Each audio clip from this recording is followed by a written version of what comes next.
About 2,500 years ago, God gave the prophet Daniel a vision of four Je tomu strange přibližně beasts 2500 let, co Bůh dal proroku Danielovi vidění 4 zvláštních šelem, představujících 4 světové říše, které jsou už minulostí. Byla to říše babylonská, médsko-perská, řecká a římská. Danielovo vidění předpovědělo četné detaily těchto říší s tak udivující přesností, že kritikové se domnívali, že jeho proroctví musela být napsána až po událostech, ke kterým došlo, a mnoho let se neúspěšně pokoušeli tuto domněnku dokázat. My se budeme věnovat jenom 4. šelmě. Je symbolem římské říše a ponechává si charakteristiky 3 říší, které jí předcházely. Byla mnohem strašnější a děsivější, neobyčejně mocná a měla veliké železné zuby. Pohltila celý tehdy známý svět, zničila a pošlapala všechno, co jí odporovalo.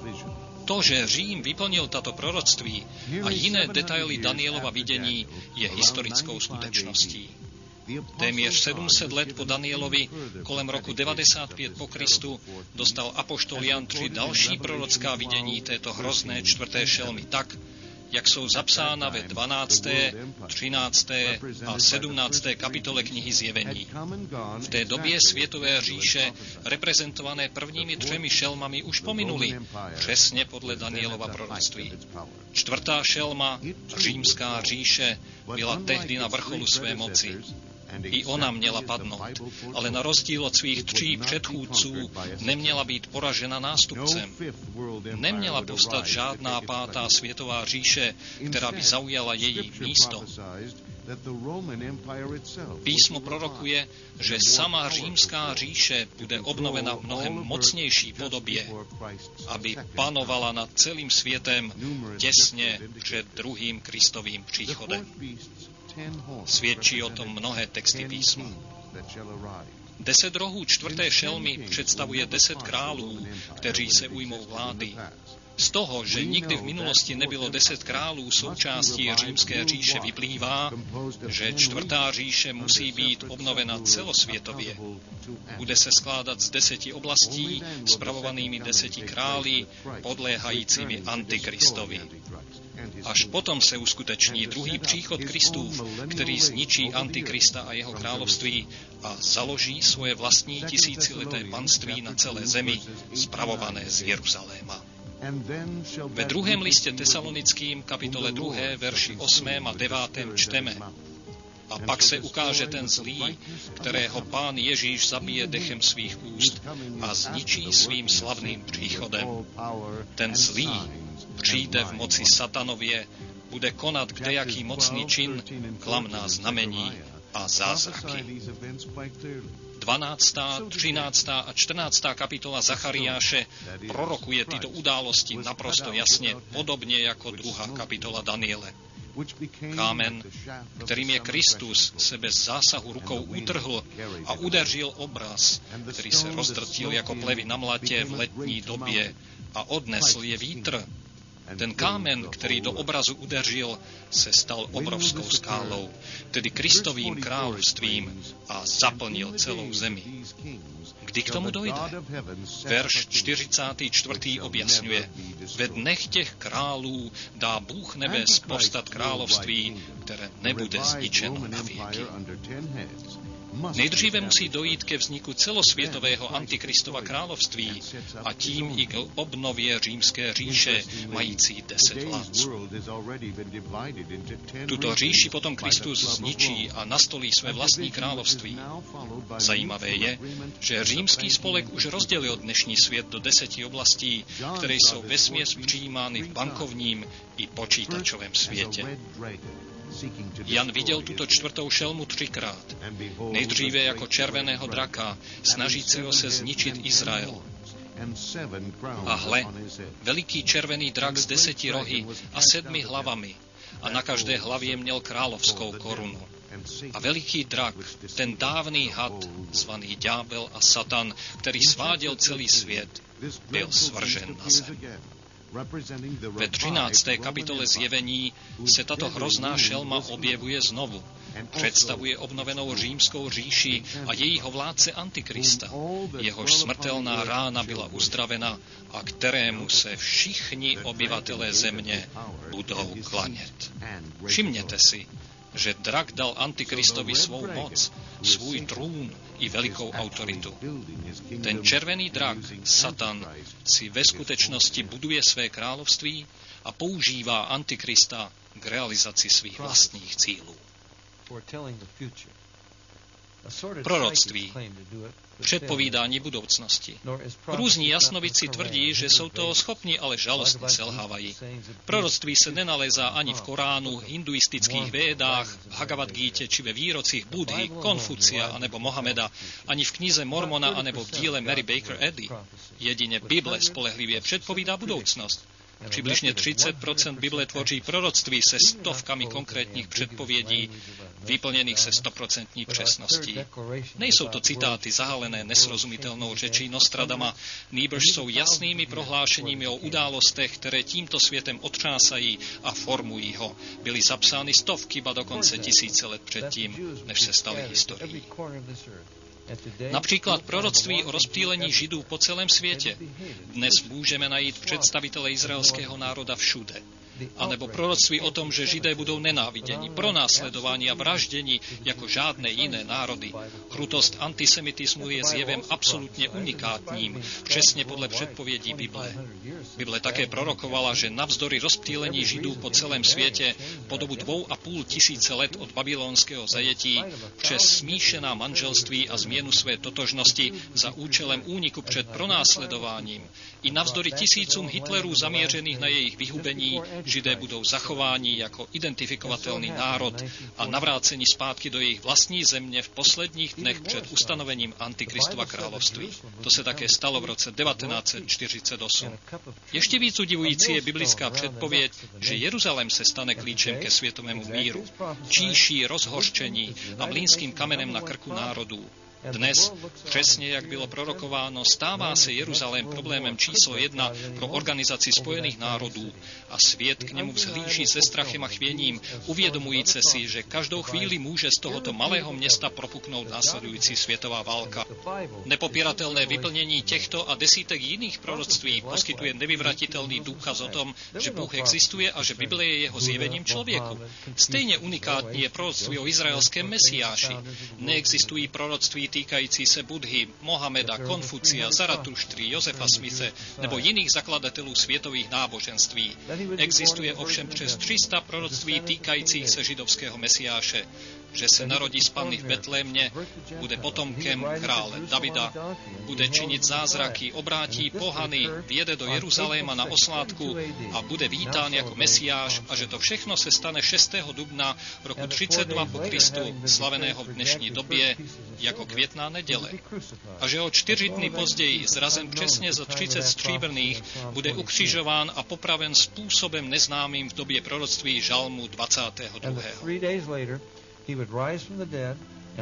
A že o 3 dny později stane z mrtvých, což je udivující událost, která odděluje křesťanství od všech ostatních náboženství a pro kterou máme nevyvratitelné důkazy. To je jenom několik proroctví týkajících se Mesiáše. Tato proroctví jsou tak četná a specifická a jejich naplnění v životě, smrti a vzkříšení Ježíše Krista natolik nesporná, že nikdo skutečně nemůže popřít, že on je tím prorokovaným spasitelem hříšníků.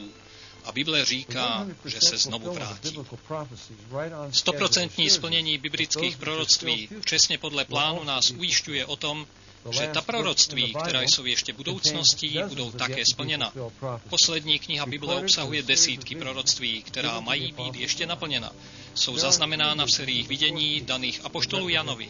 3 z těch vidění se týkají 4. šelmy, která představuje Satana, Antikrista a obnovení říše, které bude vládnout. Je tu ještě jedna záhadná postava, které je dáno dokonce víc prostoru a důležitosti než šelmě, tajemná žena. V Janově 3. vidění této šarlatové šelmy, mající 7 hlav a 10 rohů, jede na této šelmě žena. Zvláštní na tom je, že šelma se jí nepokouší zhodit se sedla, jako jezdce při rodeu. Žena sedí na ní uvolněně a pohodlně jako zřejmý klíčový hráč v odhalujícím se dramatu vlády Antikrista nad obnovenou římskou říší. Kdo je tato žena? Janovo vidění ji bez jakékoliv pochybnosti identifikuje. Nejprve je městem, které je vybudováno na 7 pahorcích. Těch 7 pahorků nebo kopců, na kterých žena sedí, je 7 hlav šelmy. Na světě je několik měst, která jsou vybudována na 7 pahorcích. Ale Janovo vidění vylučuje všechna kromě jednoho. Na čele ženy se skví slova tajemství. Babylon. Saddam Hussein rekonstruuje irácké starobylé město Babylon, hlavní město prvního světového impéria. Je možné, že žena je právě tímto městem, budovaným pro Antikrista? Vždyť přece má být oživeno 4. impérium, kterého hlavním městem je Řím, a ne impérium babylonské. Kromě toho Babylon nebyl vybudován na 7 pahorcích, zatímco Řím ano, a byl všeobecně známý jako město 7 pahorků. V katolické encyklopedii čteme: v Římě, zvaném město 7 pahorků, se nalézá celé území státu Vatikán. Je zajímavé, že Řím byl rovněž známý jako Babylon. Katolický apologeta Karl Keating identifikuje tuto ženu jako Babylon. Píše: Babylon byl kódovým slovem označujícím Řím. Tohoto označení je použito v poslední knize Bible i v mimobiblických knihách, jako jsou Sibylin proroctví nebo Zjevení Barucha a Ezdráše. Eusebius Pamphilius se kolem roku 303 po Kristu zmiňuje, že Petr obrazně nazývá Řím Babylonem. Mohl by tedy Řím být tou ženou sedící na šelmě? To by dávalo smysl, protože šelma, na které žena jede, je obnovená římská říše. Tato žena je též nazvána velikou nevěstkou, se kterou smilnili králové země. Je zřejmé, že smilstvo v pravém slova smyslu by bylo pro město nemožné. Ovšem duchovní smilstvo by možné bylo, jestliže tím městem je myšlena duchovní entita. Takovým městem je Jeruzalém.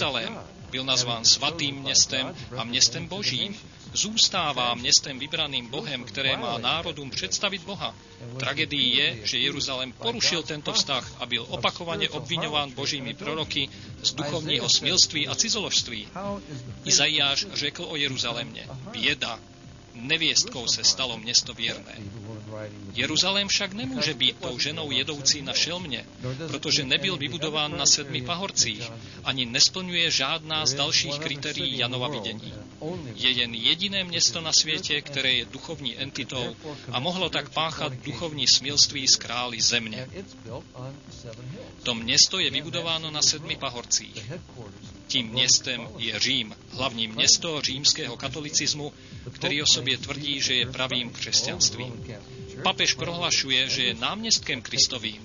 Římskokatolická církev též prohlašuje, že její členové zaujali místo národa izraelského a jsou pravým božím lidem a že Řím je tudíž tím novým Jeruzalémem. Katolický Řím navíc připisuje sobě i tituly, které Bůh dal Jeruzalému.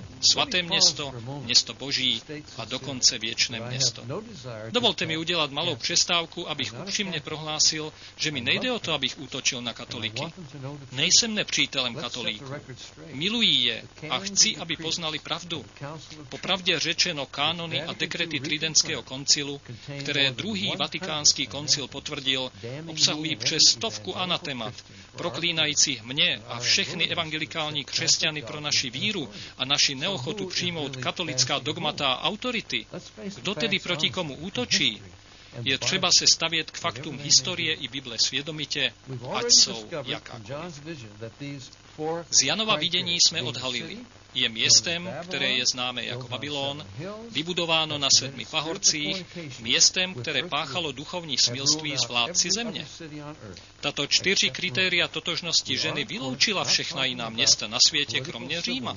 Pochopitelně nemluvíme o politickém, civilním Římu, nýbrž o duchovním a ještě specifičtěji o Vatikánu a římskokatolické církvi.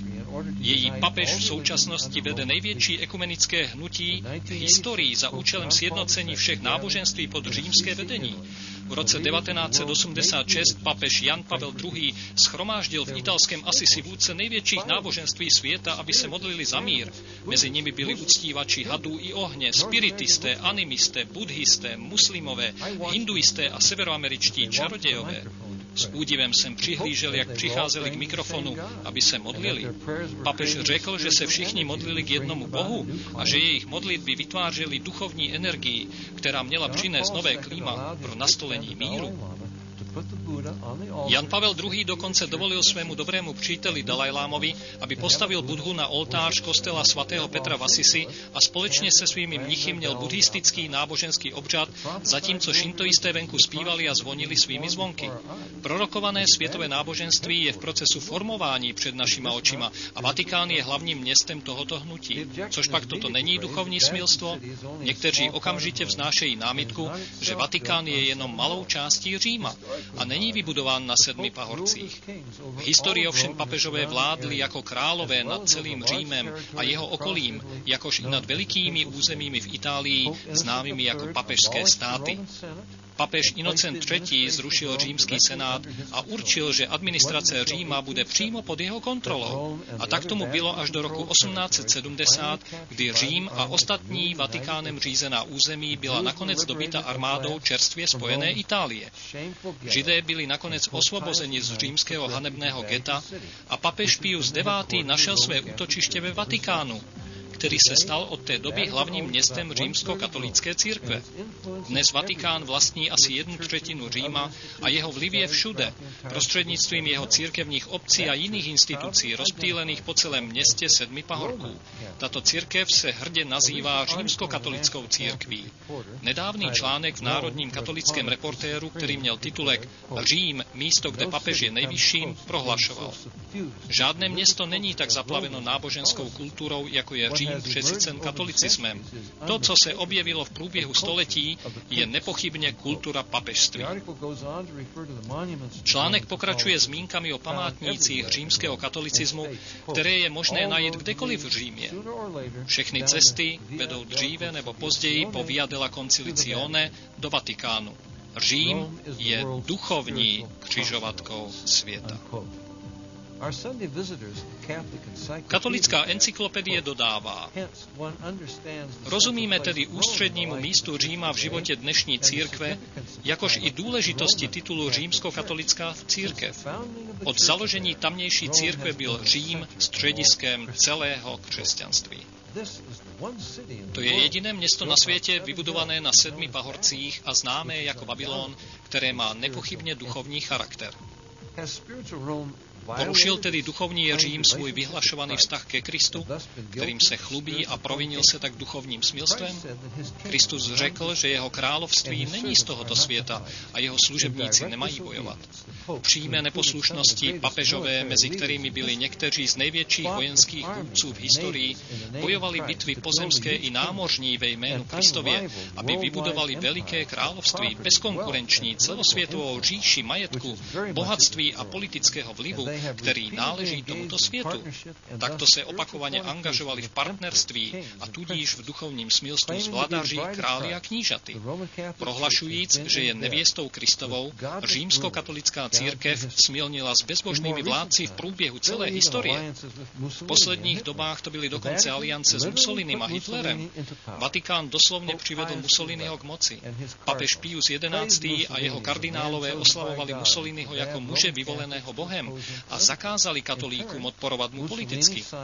Na oplátku Mussolini podepsal v roce 1929 s Vatikánem dohodu, která činila římský katolicismus jediným povoleným náboženstvím v Itálii. Vatikán přijal 750 milionů lir v hotovosti a 1 miliardu ve státních obligacích. O 4 roky později, v roce 1933, byla uzavřena podobná dohoda s Hitlerem, která měla za následek, že Vatikán přijal v průběhu druhé světové války stovky milionů německých marek od nacistického režimu. Není potřeba se domáhat jasnějšího příkladu smilstva s králi země. Podobné dohody s vládami mnoha jiných zemí učinili římskokatolickou církev jejich jediným povoleným náboženstvím a přinesli pronásledování a smrt tisícům evangelikálních křesťanů. Kristus sa nikdy nespolčoval s Cézarem. Nečinil tak Petr ani Pavel.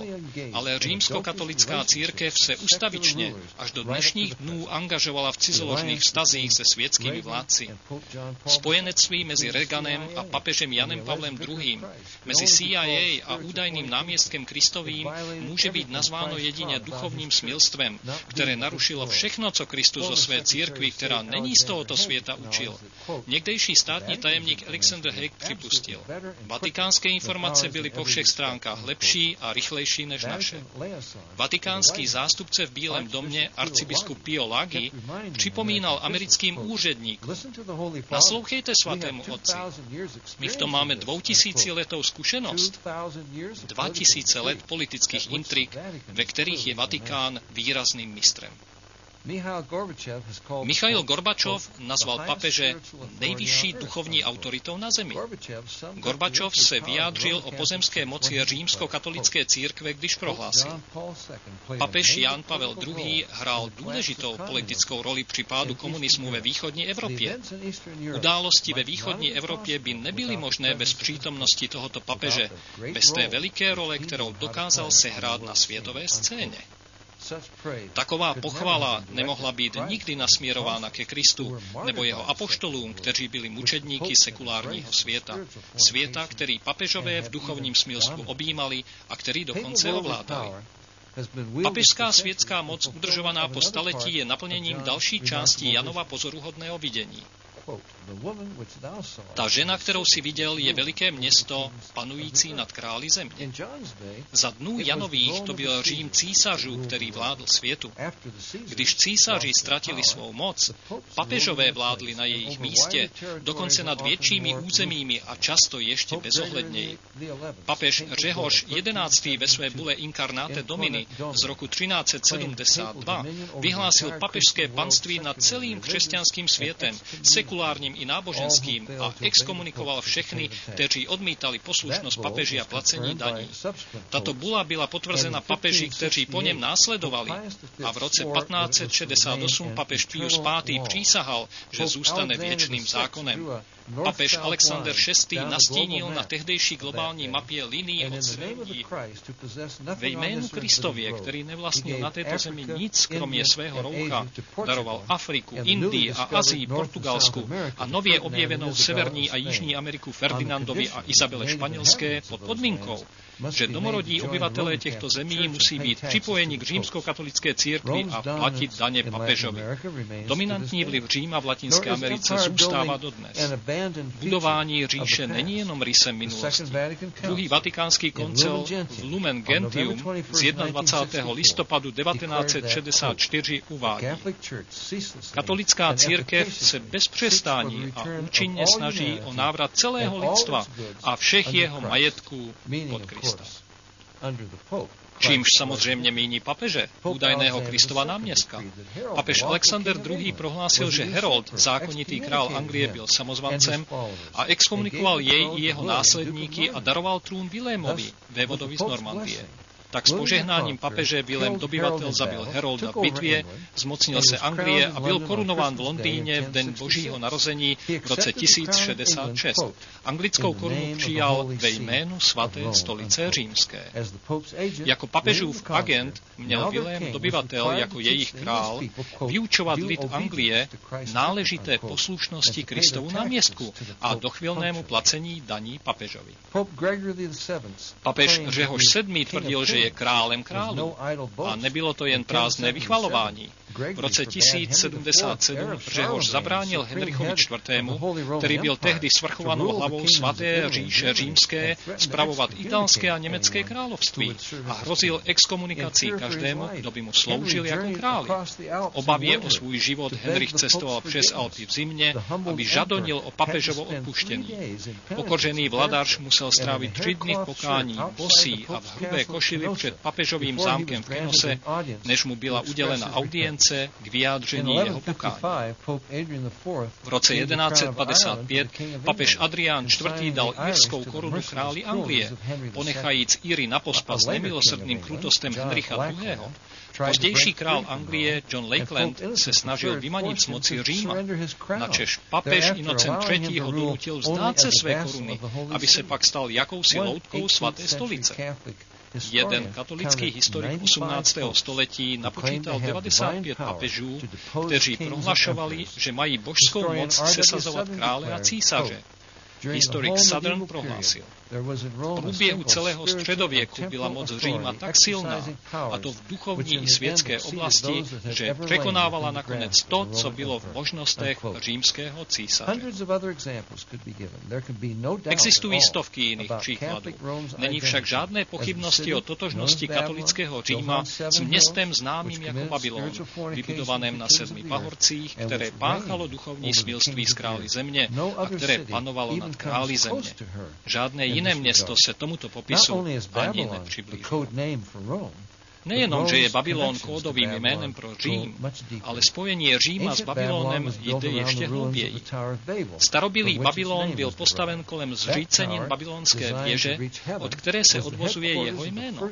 Tato věž, určená k tomu, aby dosáhla nebes, byla hlavním centrem prvního světového náboženství, podobně jako Řím bude hlavním městem přicházejícího světového náboženství Antikrista. Navíc tak jako babylonská věž a město sjednocovali církev a stát, tak i papežové vládli jako civilní i náboženská autorita. A podobným způsobem i žena a šelma, na které jede, sjednotí přicházející světovou vládu a světové náboženství. Pro svůj pokus dosáhnout nebe vlastním úsilím byl Babylon náboženstvím skutku. A tak tomu bylo odvždycky v římském katolicismu. Spasení je nepochybně ze skutku. Druhý vatikánský koncil prohlašuje: k získání odpustků musí být vykonán předepsaný skutek. Od pradávna byly v církvi nabízeny Bohu dobré skutky ke spáse hříšníků. Všichni lidé dosahují spasení skrze víru, křest a zachovávání přikázání. V katolicismu hrají dobré skutky viditelně klíčovou roli při zasloužení si spasení. To může dosvědčit každý průměrný katolik. Tridentský koncil stvrzený druhým vatikánským koncilem prohlásil: jestliže by kdo řekl, že svátosti Nového zákona nejsou nutné pro spasení a že bez nich by člověk získal od Boha milost ospravedlnění jen samotnou vírou, nechť je proklet. Tak svou obvyklou metodou získání spasení skrze dobré skutky a obřady odpovídá katolický Řím popisu ženy, jejíž jméno je Babylon. Jan nám říká, že jménu Babylon napsaném na čele té ženy předchází jméno tajemství a opět tajemství je jádrem římského katolicismu. Encyklika papeže Pavla VI. O Eucharistii je nadepsána Mysterium Fidei. Druhý vatikánský koncil se opakovaně odvolává na tajemství Eucharistie. Nový vatikánský univerzální katechismus prohlašuje, že celá církevní liturgie je tajemstvím a že jejím cílem je zasvětit duše do tajemství Kristova. To je mystagogie. Tvrzením, že je správcem tajemství, které můžou zprostředkovat jenom kněží a biskupové, římskokatolická církev ponechává své členy závislé na sobě samé, místo toho, aby je v otázce spasení vedla k závislosti na Kristu. Jan poznamenává, že žena na šelmě je oděna purpurem a šarlatem, což jsou opět barvy římských císařů a římskokatolické hierarchie. V katolické encyklopedii čteme: sutana, dlouhé černé roucho katolického duchovenstva, je jejich oficiálním oděvem. Barvou biskupů a jiných prelátů je purpur, u kardinálů šarlat. Žena jedoucí na šelmě drží v ruce zlatý pohár. Opět tento zlatý kalich, užívaný při Eucharistii neboli mši, je nejsvatějším nástrojem v římském katolicismu. Ján si uvědomuje, že zlatý pohár je plný ohavností a nečistoty jejího smilství. Mohl by to být biblický pohled na mši, která je jádrem římského katolicismu?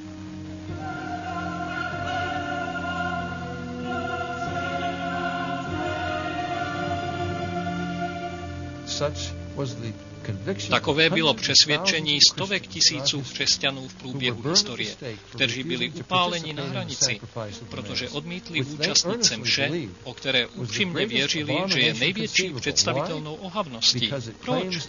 Protože tvrdí, že je doslovnou obětí, která znovu a znovu obětuje tělo a krev Kristovu.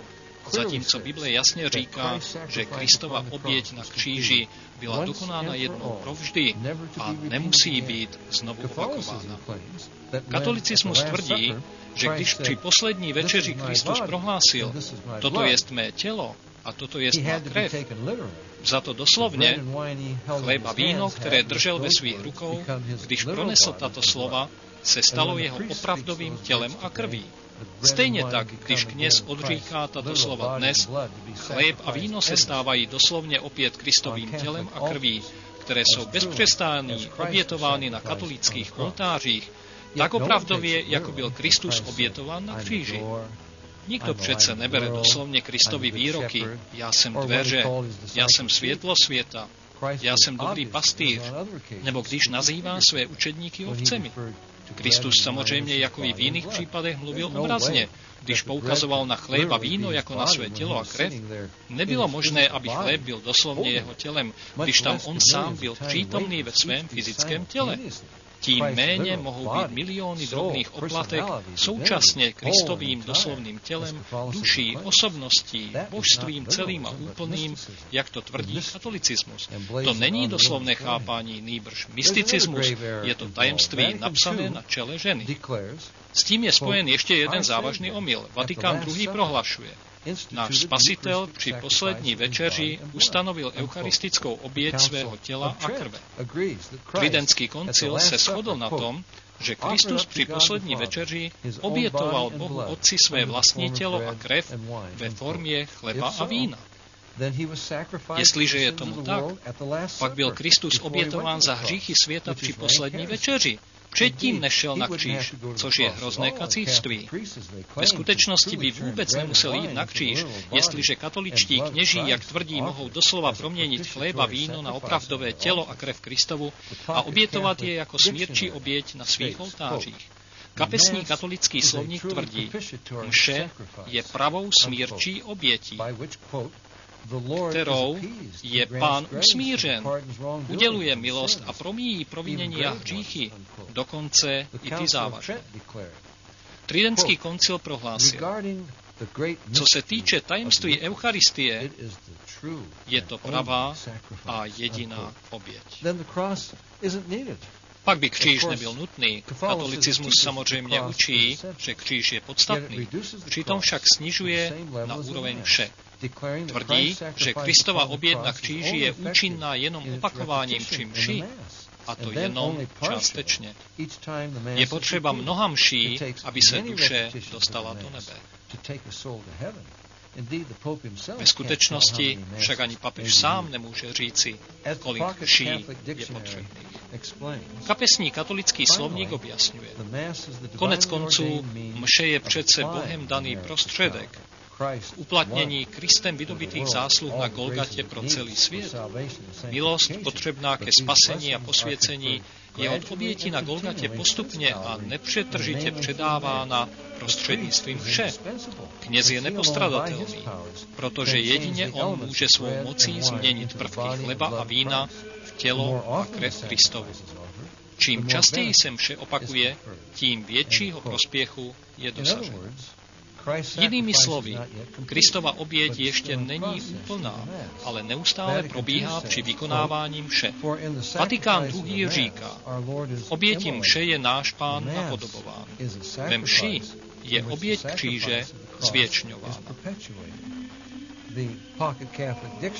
Kapesní katolický slovník objasňuje, že ve mši Kristus obětuje sám sebe tak skutečně, jako to udělal na Golgatě.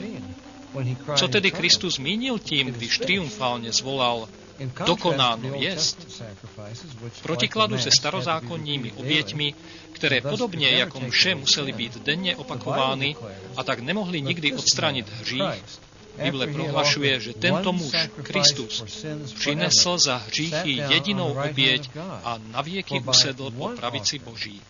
tak jedinou obětí navždy přivedl k dokonalosti ty, které posvěcuje.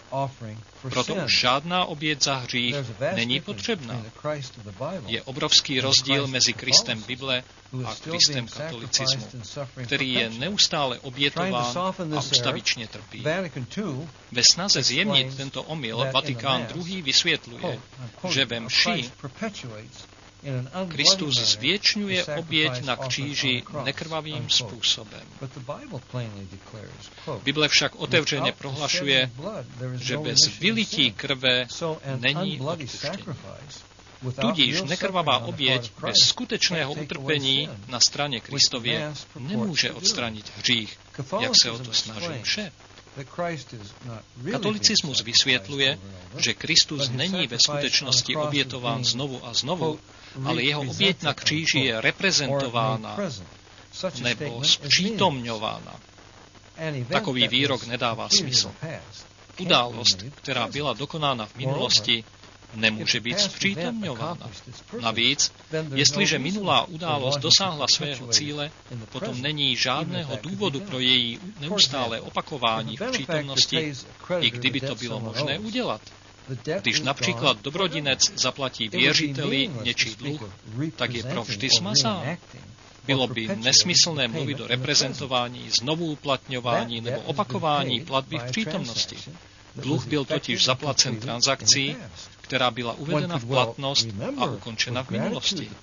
Je dobré si to s vděčností připomínat, ale nová splátka není zapotřebí, protože už nezůstává žádný dluh zaplacený.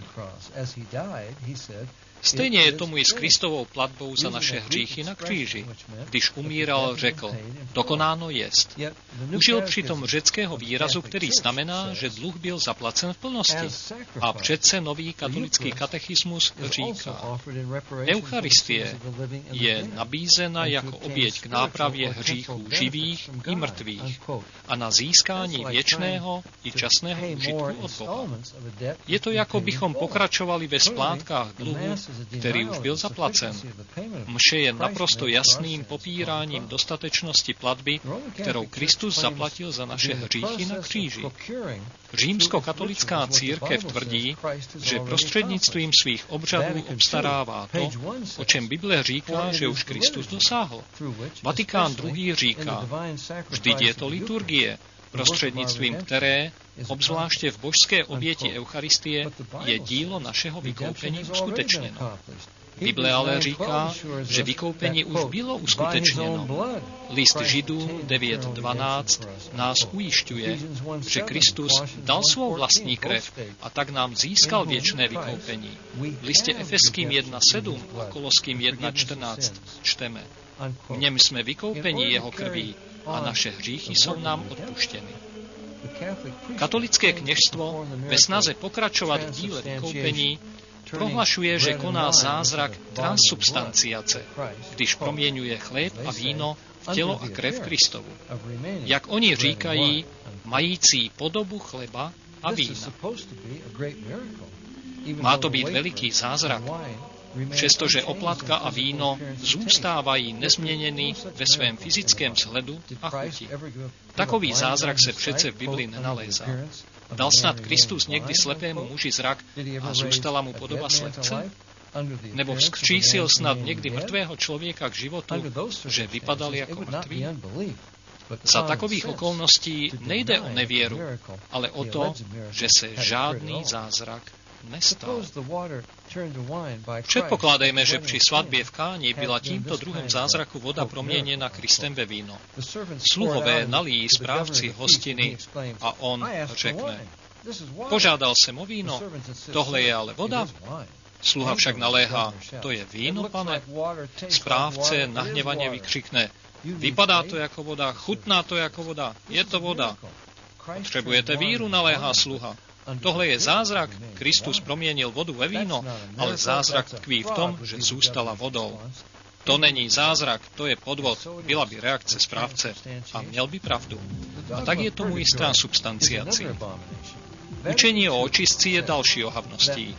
Vatikán II. Říká, že i když Kristus trpěl, aby nesl náš věčný trest, i my musíme osobně trpět, abychom si odpykali časný trest za naše hříchy.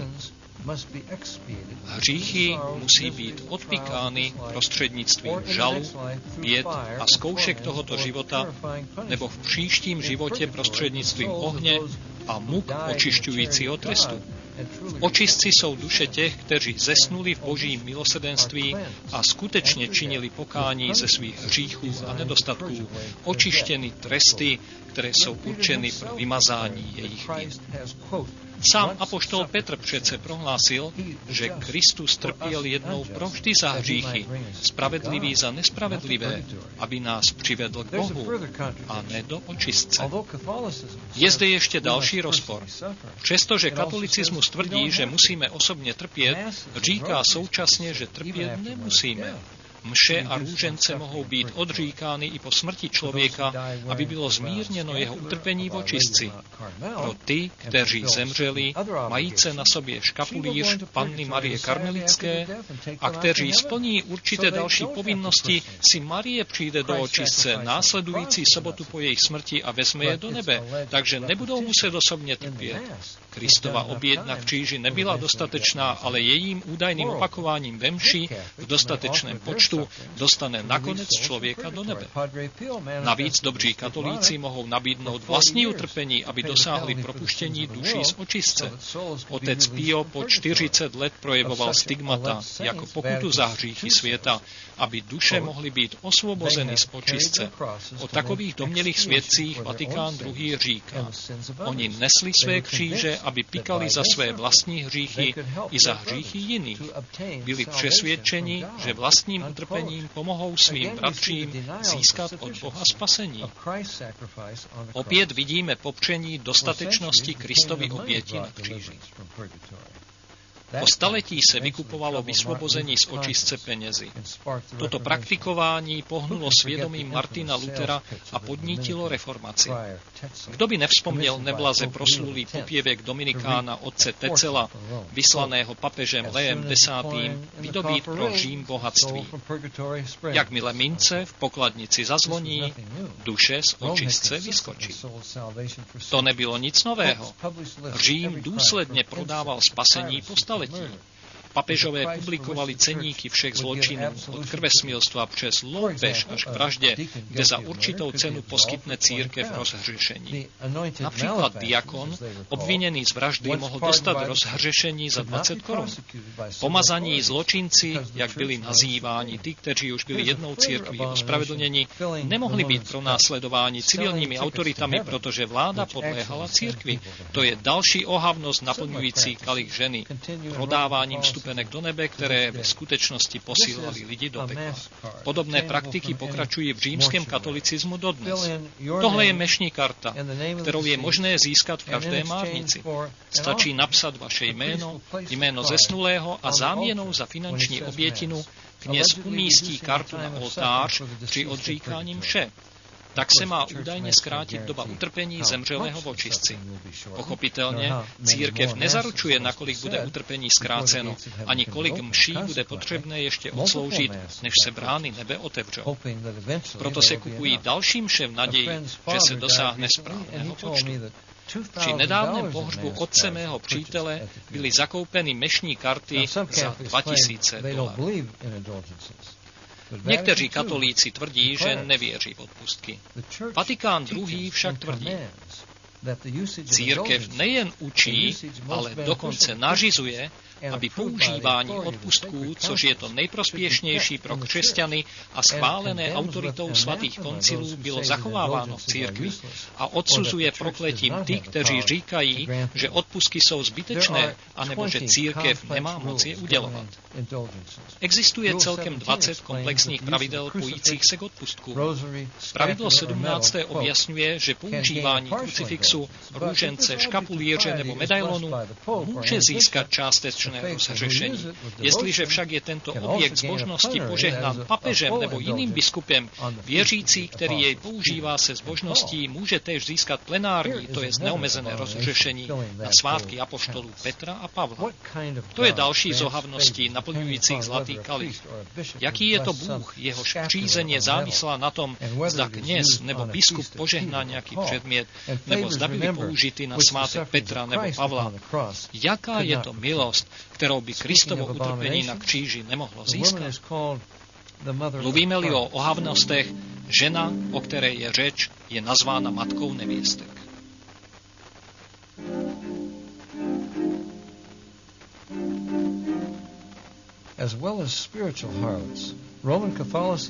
Kromě duchovního smilstva římský katolicismus vytvořil miliony skutečných nevěstek. Po staletí množství kněží, biskupů, kardinálů a papežů žijících v předpokládaném celibátu mělo své milenky. Existovali papežové, kteří byli syny jiných papežů žijících v takzvaném celibátu. Papež Silverius byl synem papeže Hormizdase, Jan XI. Byl synem Sergiuse III. Seznam papežů, kteří byli nemanželskými dětmi a vládli církvi, zahrnuje Bonifáce I., Galasiuse, Agapituse, Teodora, Adriana IV. A jiné.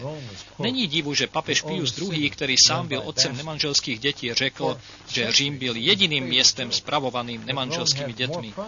Po staletí bylo oblíbeným žertem, že Řím má více prostitutek než kterékoliv jiné město, protože má nejvíc celibátníků.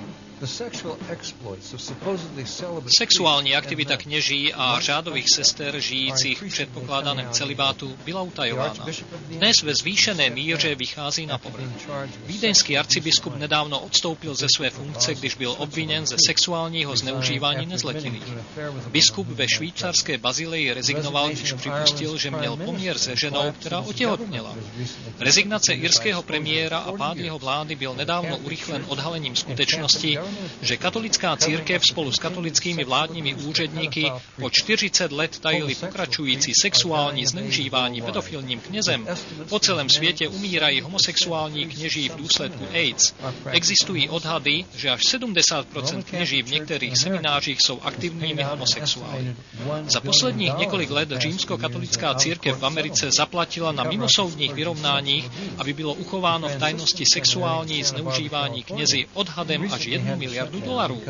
Františkánský seminář v Santa Barbaře v Kalifornii musel nedávno ukončit svou činnost pro sexuální zápletky svých kněží.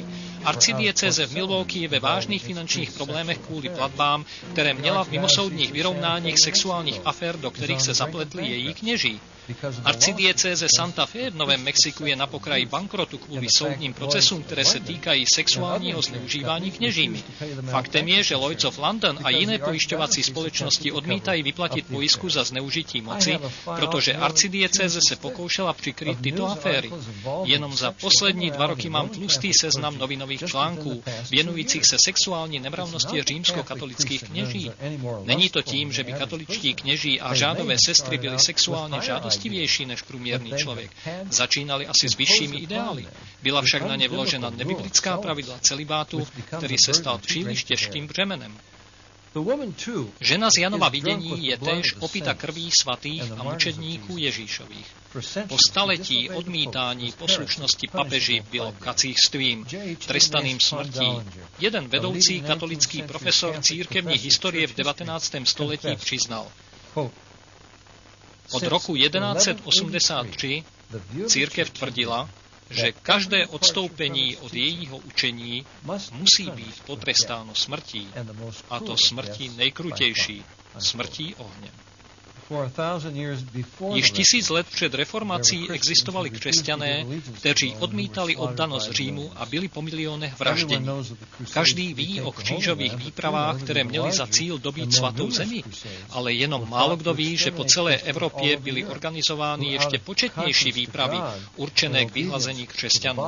Těch, kteří se kvůli poslušnosti Bohu a poslušnosti Bibli nechtěli podřídit autoritě papežů nebo přijmout římská kacířství.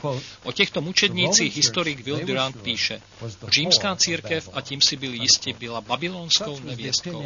Takový byl názor reformátorů zapsaný do reformačního vyznání víry. Těžko by někdo přišel k jinému závěru na základě Janova vidění. Přece však je tento názor v zájmu ekumenismu evangelikály opouštěn. Papežové slibovali okamžitý vstup do nebe pro ty, kteří zemřeli při masakrování kacířů. Trvalo asi 1 století, než byli vyhlazeni albikenští křesťané, kteří v jednom období představovali většinu populace jižní Francie. Jedno z měst, které papež Inocent III. Srovnal se zemí, bylo francouzské město Béziers. Zavražděno bylo tehdy 60 000 lidí, včetně žen a dětí. Neblaze proslulém masakru Bartolomějské noci v srpnu 1572 bylo zavražděno 70 000 hugenotů. Dalších 200 000 bylo povražděno v průběhu několika měsíců. To způsobilo, že asi 500 000 hugenotů uteklo do protestantských zemí hledající útočiště. Valdenští byli vyhlášeni podobně jako husité. Část listu papeže Martina V. nařizující polskému králi v roce 1429, asi 100 let před reformací, nabádá k dokonání vyhlazení husitů. Věz, že zájmy svaté stolice a tvé koruny tě vedou k povinnosti vyhladit husity. Pamatuj, že tyto bezbožníci se odvažují hlásat zásady rovnosti. Tvrdí, že všichni křesťané jsou bratřími a že Kristus přišel zrušit otroctví na zemi. Volají lidi ke svobodě, dokud je ještě čas, obrať své síly proti českým zemím, vypaluj, masakruj, obrať všechno v poušť. Vždyť nemůže být nic příjemnějšího Bohu a užitečnějšího pro věc králů, než je vyhlazení husitů. Nemáme čas, abychom se zmínili o hrůzách, muk a vražd osnovaných inkvizicí, která terorizovala Evropu po staletí. Není žádného jiného města na světě, které prolilo více krve křesťanů a židů než Řím. Pohanský Řím házel křesťany lvům a vyvražďoval je v pravidelných pronásledováních v období prvních 3 století. To však nebylo ničím ve srovnání s masakrem křesťanů a židů katolickým Římem. Historik Will Durant píše otevřeně. Ve srovnání s pronásledováním údajného kacířství v Evropě římskokatolickou církví, pronásledování křesťanů v prvních 3 stoletích po Kristu bylo mírnou a humánní procedurou. Ano, tato žena je skutečně opilá krví svatých a mučedníků Ježíšových. Žádné jiné město se v tomto ohledu Římu zdaleka nepřibližuje.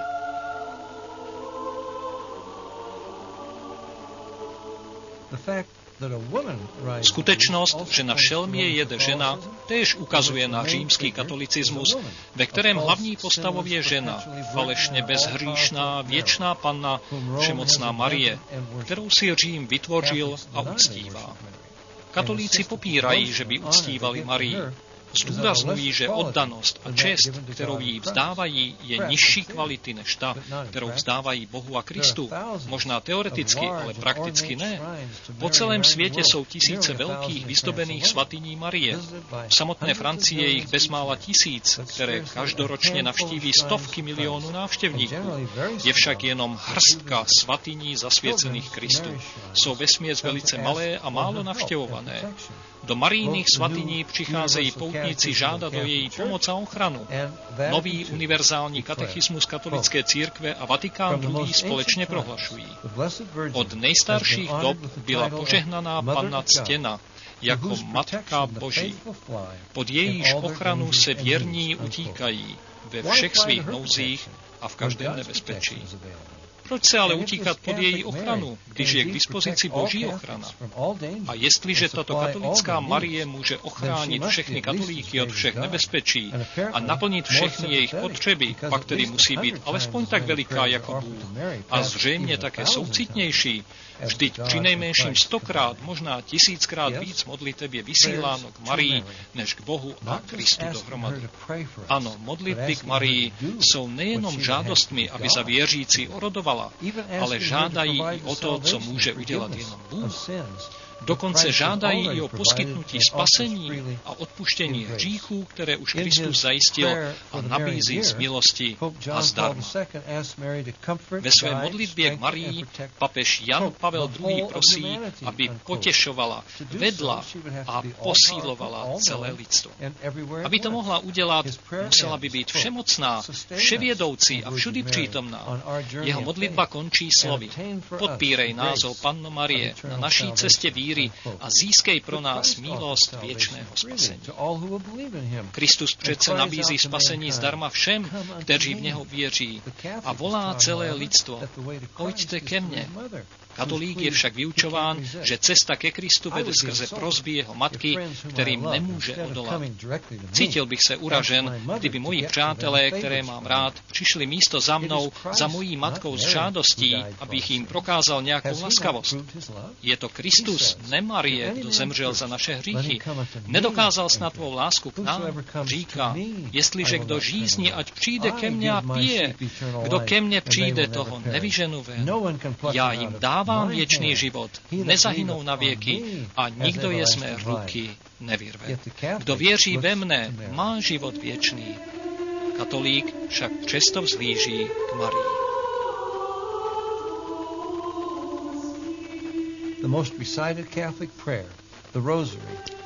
Nejčastěji odříkávaná katolická modlitba Růženec volá o pomoc k Marii.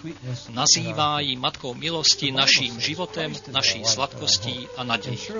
Bible říká, že Kristus je náš život a naše naděje. Boží milost byla lidstvu poskytnuta předtím, než se Marie narodila, takže těžko může být matkou milosti. Tato katolická Marie není Marií Bible, nýbrž ženou jedoucí na šelmě. Po celém světě se objevují tisíce démonických zjevení této Marie, nabízející světu plán pokoje. A tak miliony věří v ní, místo v Krista. Antikrist přichází, aby nastolil svou světovládu a světové náboženství v partnerství se ženou, která jede na šelmě. Je to město na 7 pahorcích, kterého kódové jméno je Babylon, kterého barvy jsou purpura šarlat, které páchalo smilstvo z králi země a panovalo nad nimi. Má v ruce zlatý kalich plný ohavností a je spyto krví svatých. Tato žena bude hrát důležitou roli, dokud na ní nepřijde Boží soud. Hlas z nebe zatím volá: Vyjdi, lidé můj, z tohoto města, nemějte účast na jeho hříších.